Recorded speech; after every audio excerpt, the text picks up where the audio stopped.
Assalamualaikum warahmatullahi wabarakatuh. Salam sejahtera untuk kita semuanya. Bertemu lagi dengan saya Noverlin Gule bersama dengan narasumber kita pada saat ini Mas Dian Andriadi di acara Bincang Pengawasan. Pemirsa Bincang Pengawasan, pada episode kali ini kita akan membahas atau berbicara tentang LHKPN dan LHKASN. Nah, bersama narasumber kita yang merupakan salah satu admin ya Mas ya. Betul. Admin LHKPN dan LHAKSN Kementerian Agama.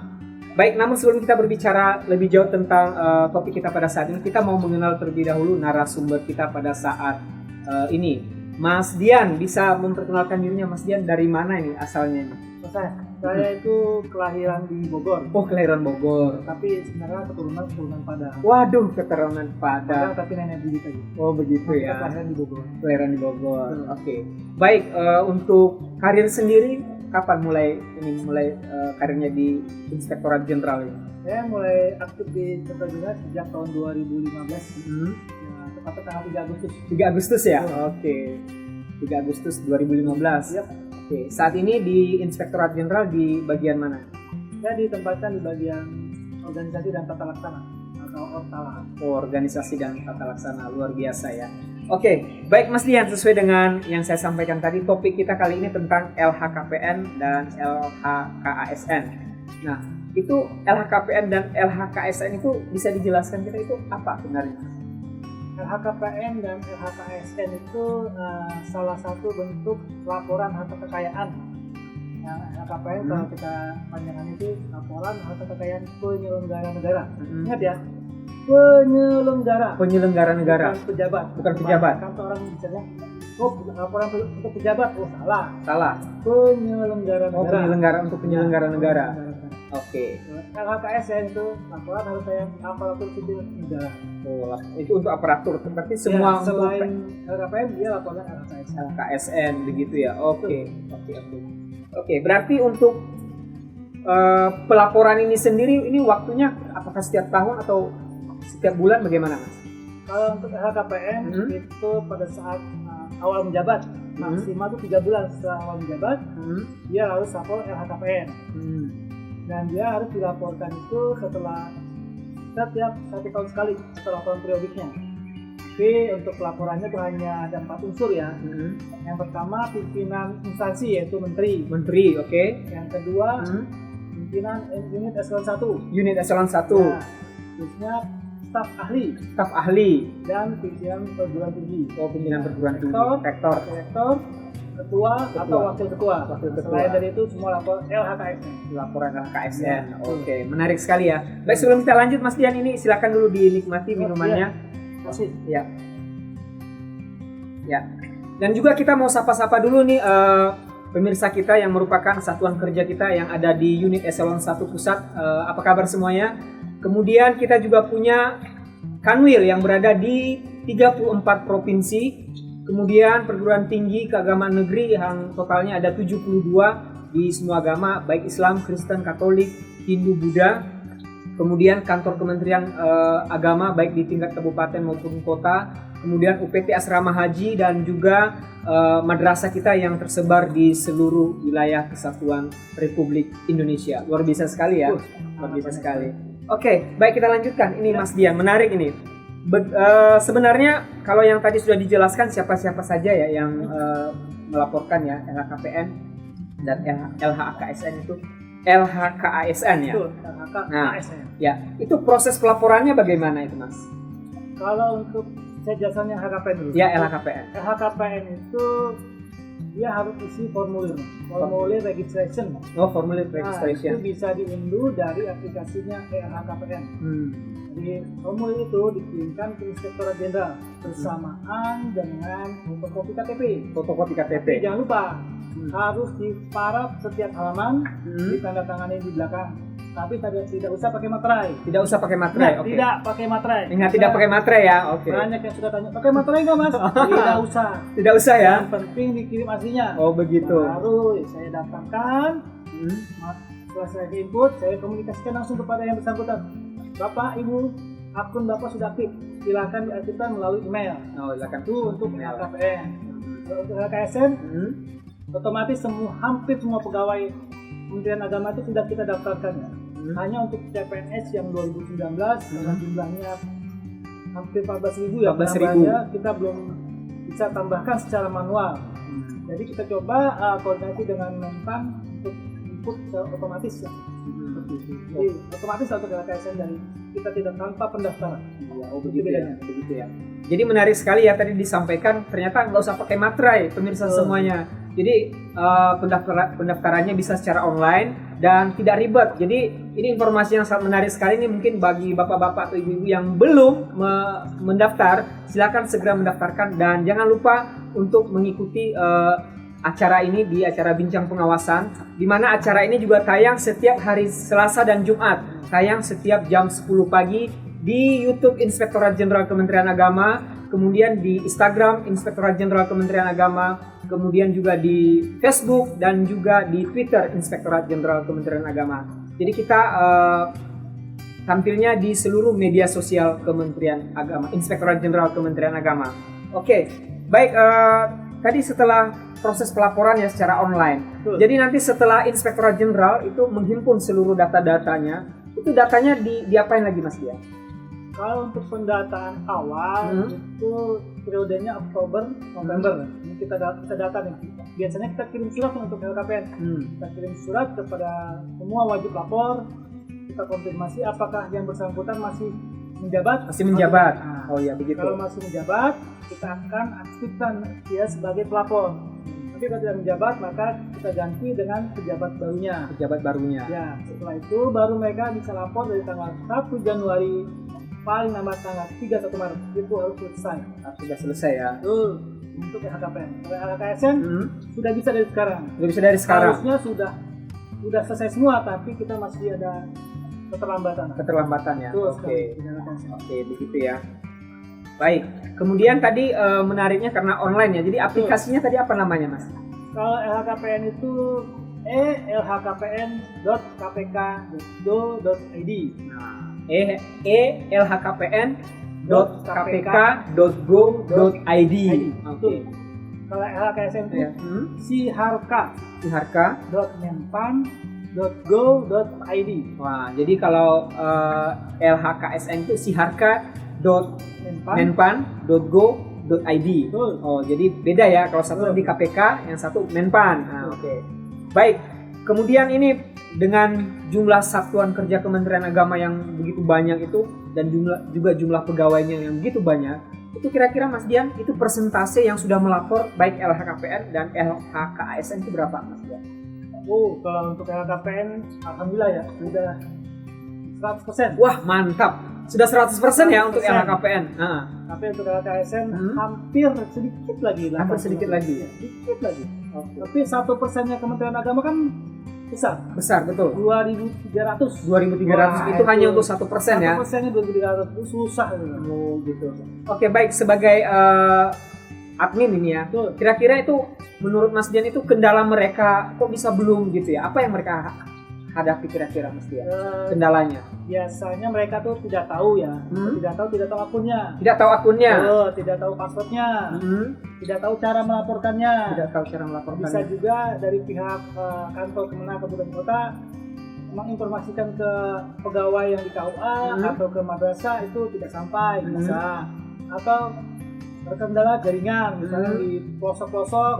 Ada beberapa kasus itu dia harus numpang di Pemda. Harus numpang dulu ke Pemda. Oh begitu. Dia tidak di kantor, tidak ada internet. Oh iya itu. Apa kita terlambat karena kita harus numpang ke Pemda untuk lapor. Ada kasus seperti itu. Yang penting ada usahanya ya, ada usaha. Tidak meskipun jaringan yang nggak ada, tapi ada usaha begitu ya. Ada usaha kemana? Oh iya, baik, tadi menarik terkait Mas Dian katakan kalau misalnya mereka tidak tahu akunnya atau mereka lupa passwordnya. Jika mengalami hal demikian itu mereka harus menghubungi siapa? Mereka bisa harusnya mereka tuh menghubungi ke pegawai di Kemenak Kabupaten Kota. Seharusnya begitu alurnya. Tapi mereka bisa sih menghubungi Ijen. Ada kontak call centernya. Ada call center Ijen ya. Nanti kita coba sampaikan. Oh iya. Call centernya yang tapi harus diingat itu hanya bisa direspon dengan WA dan di hari jam kerja. Jam kerja. Oh iya. Berarti nanti call centernya itu diingat semuanya pemirsa, itu hanya bisa direspon sesuai dengan jam kerja. Jadi kalau jam di hari libur ataupun tidak di jam kerja tidak akan dilayani. Jadi mohon maaf. Ya karena juga namanya adminnya juga manusia ya, butuh istirahat ya. Jadi kita hanya bisa melayani di jam kerja. Oke, baik, tadi ternyata sudah banyak juga ya yang sudah mendaftar untuk Kementerian Agama. Baik, sebagai admin ini Mas Dian, itu kendala yang dihadapi ada nggak Mas Dian di dalam mengumpulkan data-data ini? Pasti ya, pastinya ada sih. Berat. Yang pertama LHKPN. LHKPN itu apa kendalanya? Pasti kalau kita meminta update data ke pimpinan perguruan tinggi itu kan agak sulit. Ya, betul. Karena kan ya, aksesnya untuk informasinya kurang. Terus ada beberapa kasus sudah ada perubahan struktur tapi mereka tidak melaporkan. Yang kita tadi saya sudah tidak menjabat, penjabatnya yang baru ini, tapi tidak ada informasi reguler. Itu yang dan makanya kita ada rekonsiliasi data. Dan kita akan biasanya setiap bulan November itu undang KPK. Rekon data LHKPN. Memang tidak banyak sih, hanya sekitar 300-an, tapi kan kalau pejabat kan lumayan sibuk ya. Iya betul ya. Sibuk dengan kegiatan-kegiatan yang lain juga ya. Kalau LHKSN itu kendalanya karena kita ada 200.000 lebih ya.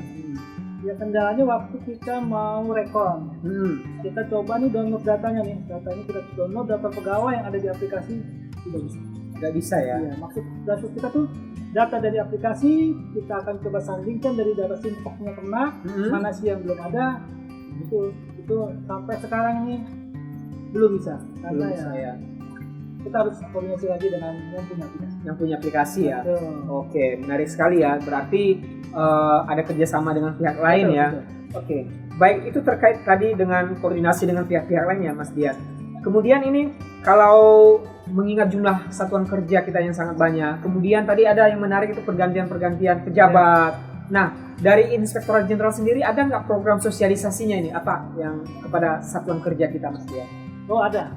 Untuk LHKPN kita lakukan sosialisasi itu tahun 2018, 2019. Hampir setiap tahun begitu ya? Iya, tapi tahun ini tidak, 2020. Karena kita anggap sudah 3 kali kan sudah paham lah. Sudah paham. Jadi 2018, 2019 kita libatkan pimpinan PPTKN, pimpinan Eselon 1 dengan mengundang langsung narasumber dari KPK untuk memandu cara ngisinya, item yang diisinya, tiap poin terkait dengan pertanyaan-pertanyaan yang detail lah. Kita undang KPK-nya supaya lebih jelas, lebih paham. Tapi kalau KPK berbicara ya. Kalau untuk LKSN, untuk sosialisasi ke daerah sih belum banyak ya. Belum banyak. Ada beberapa kali kita melakukan pendampingan ke beberapa daerah yang takernya saldo di sini tuh pelaporannya yang minus lah. Pelaporannya minus. Belum lapor masih banyak. Ada beberapa yang kita datangi untuk supaya kita kasihkan panduan supaya mereka bisa. Nah untuk tahun ini kita akan coba pakai Zoom. Pakai Zoom ini. Cara kita pakai Zoom, insya Allah bisa sebelum akhir tahun 2020 kita akan coba undang para pegawai yang belum lapor untuk ikut Zoom. Kita akan sosialisasikan cara mengisi secara online. Nah, cara mudah-mudahan tidak lama lagi. Mudah-mudahan tidak lama. Jadi pemirsa Bincang Pengawasan ini sangat menarik sekali informasinya ya. Jadi Inspektorat Jenderal itu tidak hanya menunggu ya, hanya menunggu data dari Bapak Ibu yang mau melaporkan, tetapi juga ada kegiatan jemput bola semacam itu ya. Ya diantaranya tadi itu memberikan pendampingan, kemudian juga acara yang akan dilakukan selanjutnya itu akan ada acara kegiatan Zoom. Dan mungkin juga ada surat menyurat begitu ya bagi yang belum untuk mengingatkan kembali. Itu udah setiap tahun pasti ada. Pasti. Surat tagihan hampir setiap tahun ya. Kayak debt collector. Kayak debt collector begitu ya. Jadi Bapak Ibu nih yang sudah menerima surat cinta lah dalam tanda kutip surat untuk mengisi LHKPN dan LHKASN. Nah, Bapak Ibu yang masih belum ini, nah ini kesempatan yang baik nih, silakan untuk segera mengisi karena itu juga merupakan salah satu tugas atau kewajiban kita sebagai aparatur sipil negara, begitu ya Mas Dian ya. Betul. Oke, baik Mas Dian, ini dengan ini kan untuk pengisian ini tidak hanya untuk Kementerian Agama ya, tapi hampir seluruh lembaga kementerian yang ada di negara kita. Nah, kira-kira ini Mas Dian, itu Kementerian Agama sebagai kementerian yang dengan satuan kerjanya yang banyak dan pegawainya yang begitu banyak, itu pernah nggak mendapatkan reward atau penghargaan dengan banyaknya yang sudah mengisi LHKPN atau LHKSN yang gitu?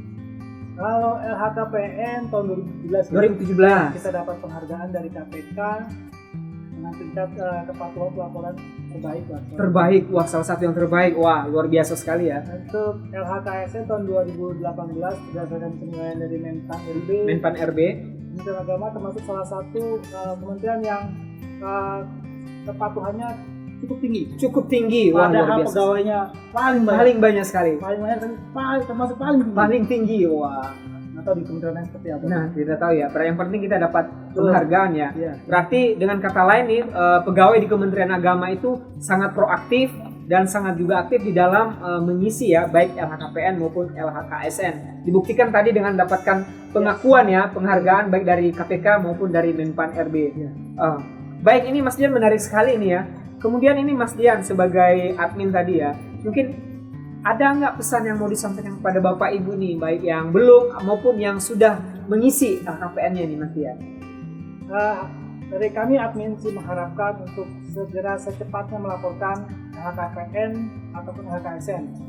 LHKPN karena tahun ini sudah selesai, tapi kalau ada pelantikan pejabat baru, khususnya kepada pimpinan PTKN, pimpinan eselon 1, jika ada pejabat baru, monggo isi formulir registrasi, kirim ke admin LHKPN di Inspektorat Jenderal untuk kita daftarkan supaya bisa lapor awal menjabat. Tapi kalau LHKSN harap segera secepatnya karena ini kan sudah terlambat lah, apalagi suratnya SMN-nya dari tahun 2015 Mas. Tapi masih banyak yang belum lapor juga. Kami mengharapkan bisa secepatnya selesai lah. Begitu ya? Iya. Oke. Ini satu lagi pertanyaan Mas Dian. Itu tadi data-data tadi itu kan terkait juga dengan KPK atau dengan Menpa. Berarti data untuk LHKPN, data yang sudah dihimpun oleh Itjen, data Itjen itu nanti bagaimana diserahkan ke KPK atau bagaimana koordinasinya? Datanya sudah online ya. Sudah online. Tidak ada yang hard copy, tidak ada. Sudah zamannya zaman online. Input secara otomatis online semua. Tidak ada yang diserahkan. Kalau dulu LHKPN itu kan kita ngisi semacam form A, form B. Karena tidak ada lagi. Form A, form B itu apa Mas Dian dulunya? Form A itu untuk pelaporan awal. Oh iya. Form B itu laporan periodik. Sekarang langsung aja isi di aplikasinya. Langsung semuanya. Ya. Jadi lebih simpel. Oke. Tidak ada dulu kan ada sertifikat. Ada PPKB, semua dilakukan. Kalau sekarang tidak ada. Kalau 2019 masih kita upload namanya buku tabungan terkait dengan laporan keuangan tahun 2019. Tapi tahun 2020 ini nih sudah ada aturan baru, tidak perlu upload lagi. Tidak perlu lapor lagi, jadi lebih mudah ya? Tidak perlu upload, hanya surat kuasa aja. Hanya surat kuasa saja. Surat kuasa. Gitu. Oke. Nah, menarik sekali ya. Jadi Bapak Ibu semuanya ini untuk dari tahun ke tahun ada perubahan sistem ya. Jadi bukan untuk mempersulit tetapi mempermudah Bapak Ibu semuanya, termasuk kita semuanya di sini ya, yang pegawai Kementerian Agama di dalam melaporkan LHKSN maupun LHKPN. Baik yang berhubungan langsung ya dengan KPK maupun Menpan RB ya Mas Dian ya. Jadi kalau untuk melaporkannya itu tidak langsung ke KPK ya, tapi melalui Itjen ya. Kalau mereka ke KPK pasti diarahkannya ke Itjen. Mas saya suruh KPK sudah kesampaian karena saya tidak terima. Ya pasti tidak terima karena masing-masing saja punya admin ya. Oh, berarti selama ini ada kejadian begitu ya Mas ya? Banyak ya. Nah, banyak. Jadi Bapak Ibu jangan salah ya. Jadi untuk melaporkannya untuk LHKPN jangan langsung ke KPK, tetapi harus melalui Inspektorat Jenderal. Ya, Inspektorat Jenderal ya sebagai pengumpul data ya. Nanti baru Inspektorat Jenderal yang koordinasi dengan ini ya, dengan KPK ya dalam mengolah data. Oke, baik Mas Dian, sangat menarik sekali. Dan juga kita ingatkan ini bagi Bapak Ibu pemirsa Bincang Pengawasan yang memiliki pertanyaan ataupun semacam unek-unek yang ingin disampaikan, apalagi dengan topik LHKPN dan LHKSN ya, ini sering salah ini. Sering salah. Nah, silakan tuliskan pertanyaannya di kolom komentar di video yang ada di bawah dan nanti admin akan mencoba memberikan jawaban yang pasti akan sangat memuaskan Bapak Ibu semuanya. Jika ada pertanyaan-pertanyaan yang ingin disampaikan tentang LHKPN ini. Dan juga kalau ada kesulitan tadi yang sudah disampaikan oleh Mas Dian, jika ada kesulitan langsung nanti WA ya Mas Dian. Tapi perlu diingatkan bahwa ini hanya dilayani selama jam kerja, hari kerja saja ya. Kalau di luar jam kerja tentunya nanti dibalasnya pada saat jam kerja saja. Oke, begitu. Baik, ini terakhir Mas Dian, ini untuk pemirsa Bincang Pengawasan. Mungkin nih Mas Dian ini sebagai admin ya, yang mengumpulkan begitu ribuan banyak. 200.000 ya data ini. Ini harapan ke depan Mas Dian ini untuk Bapak Ibu semuanya nih yang ada di seluruh Indonesia tentang kepatuhan ya, tentang kepatuhan untuk LHKPN ataupun LHKSN ini Mas Dian. Harapannya ke depan bagaimana? Kami sebagai admin sih bisa 100%. Kita 100% untuk LHKSN, pengisiannya secepatnya, dan jika ada kendala bisa dihubungi kami sebagai admin di call center kami yang akan nanti ditampilkan ya di kolom komentar ya. Dan kami juga mengharapkan karena LHKSN itu salah satu komponen yang dinilai dalam penilaian reformasi birokrasi. Jadi kalau LHKSN kita bagus, tapi nilai reformasi birokrasi kita akan meningkat juga. Itu berhubungan dengan Tukin ya? Betul sekali Bapak Ibu. Ke situ. Ujung-ujungnya juga demi kesejahteraan kita bersama ya. Iya. Oke, jadi kita berharap dengan kepatuhannya semakin meningkat lagi, indeks RB kita semakin naik, dan juga kembali ke kita. Jadi apa yang kita lakukan kembali ke kita, yaitu tunjangan kinerja kita bisa semakin lebih besar lagi ya Mas Dian ya, semakin lebih besar. Oke, baik Bapak Ibu semuanya, demikian untuk acara Bincang Pengawasan kita pada kali ini yang membahas tentang LHKPN dan LHKASN bersama narasumber kita yang merupakan admin dari LHKPN yang ada di Inspektorat Jenderal Mas Dian. Dan saya ingatkan kembali sebelum undur diri, tolong jika ada pertanyaan, jika ada masukan, silakan tulis di kolom komentar. Baik, saya Noverlin Gula undur diri dari hadapan Bapak Ibu semuanya, dan sampai ketemu di episode selanjutnya hanya di acara Bincang Pengawasan.